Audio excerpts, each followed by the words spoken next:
Memperingati Hari Pangan Dunia 16 Oktober 2020, Indonesia dihadapkan pada tantangan yang semakin kompleks. Salah satu di antaranya adalah soal ketahanan dan kedaulatan pangan. Pemirsa, menghadapi tantangan pertanian, antara lain adanya ancaman El Nino, ancaman alih fungsi lahan, dan kurangnya minat generasi muda terhadap sektor pertanian. Inspektur Jenderal Kementerian Pertanian Jan S. Maringka mengatakan perlu ada percepatan pembangunan.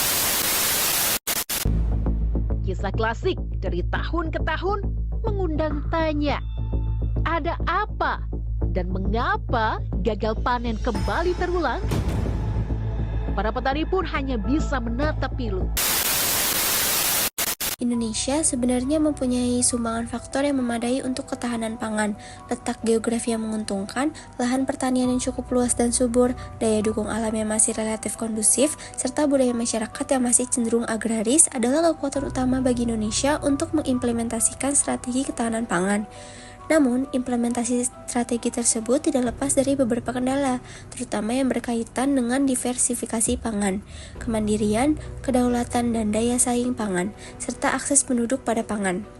Kendala tersebut terutama disebabkan oleh sistem logistik pangan yang belum memadai, masih rendahnya nilai tukar petani, semakin menurunnya luas lahan pertanian dan daya dukung alam, belum terpadunya kebijakan ketahanan pangan, serta semakin buruknya diversifikasi pangan.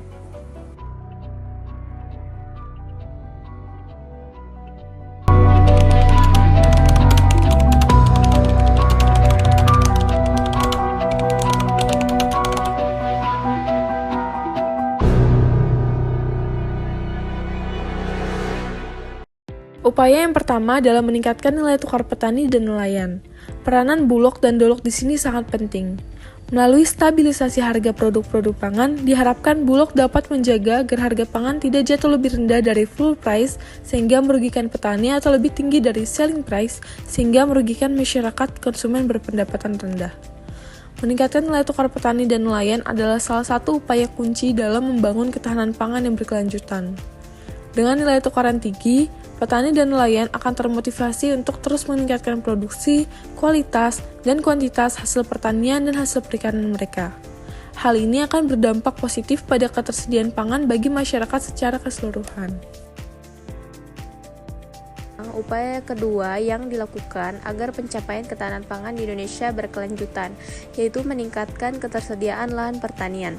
Pemerintah dan pemerintah daerah perlu mengimplementasikan Undang-Undang Nomor 41 Tahun 2009 tentang penetapan alih fungsi lahan berkelanjutan dan Peraturan Pemerintah Republik Indonesia Nomor 1 Tahun 2011 tentang penetapan alih fungsi lahan pertanian berkelanjutan. Undang-undang dan peraturan pemerintah ini perlu ditindaklanjuti oleh peraturan daerah yang menentukan secara konkret lahan-lahan pertanian yang tidak boleh dialih fungsikan. Setiap kabupaten kota sebaiknya memperbaharui peraturan daerah mengenai tata ruang dengan menentukan berapa luas lahan pertanian, terutama lahan irigasi teknis yang tidak boleh dialihfungsikan. Dalam ketentuan tersebut, hendaknya dicantumkan sanksi bagi orang atau pihak yang melanggar. Ketahanan pangan pada daerah atau nasional menandakan bahwa adanya ketersediaan lahan yang cukup agar sektor pertanian dapat dikembangkan secara maksimal dan menghasilkan pangan yang berkualitas serta memiliki daya saing. Ditambah lagi dengan penguatan kolaborasi lintas sektor antar pemerintah, petani, masyarakat, komunitas, pemilik modal, dan swasta lainnya dapat menguatkan ketahanan pangan lokal, daerah, serta nasional.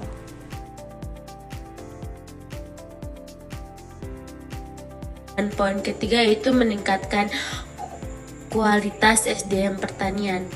Dengan meningkatkan kualitas SDM pertanian melalui jalur pendidikan formal maupun informal, pemerintah perlu merevitalisasi kembali sekolah-sekolah pertanian tingkat menengah pertama dan menengah atas, tentu dengan jaminan pekerjaan yang layak bagi lulusannya.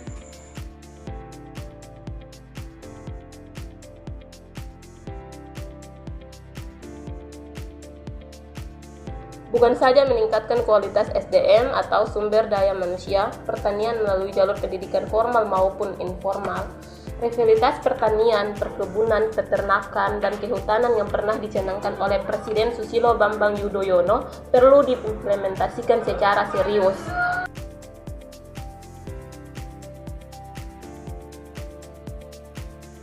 Penerapan teknologi perlu dilakukan dalam upaya meningkatkan produktivitas sektor pertanian. Pertanian lahan sempit tentu tidak akan memberikan daya guna maksimal tanpa sentuhan teknologi. Namun, karena teknologi tersebut mahal dan sulit untuk ditanggung oleh petani secara individual, maka disarankan agar petani membangun aliansi strategis dalam suatu kluster. Dapat juga dilakukan dengan mengembangkan kawasan food estate di sejumlah daerah yang akan menjadi kawasan pertanian yang dikelola mulai hulu hingga hilir. Mulai tanam hingga penjualan yang dilakukan secara sinergi dan berkelanjutan, seperti halnya food estate di Kalimantan Tengah akan dikembangkan untuk padi dan singkong. Lalu di Sumatera Utara dikembangkan untuk bawang merah, bawang putih, dan kentang.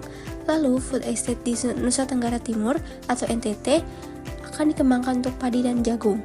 Kedepannya, kawasan food estate perlu diperluas seperti di Sulawesi untuk kedelai dan jagung serta pengembangan padi di Maluku, termasuk Pulau Buru. Dan dapat disimpulkan bahwa untuk meningkatkan produktivitas pertanian di Indonesia diperlukan upaya multisektoral yang melibatkan pemerintah pusat, pemerintah daerah, petani, serta berbagai pemangku kepentingan lainnya. Lalu, untuk mencapai tujuan meningkatkan produktivitas pertanian di Indonesia diperlukan suatu pendekatan yang terintegrasi dan berkelanjutan. Selain kebijakan yang tepat, diperlukan juga partisipasi aktif dari seluruh pemangku kepentingan, termasuk petani, pemerintah swasta, dan masyarakat. Dengan demikian, sektor pertanian Indonesia dapat menjadi lebih produktif, berdaya saing, dan mampu memenuhi pangan nasional.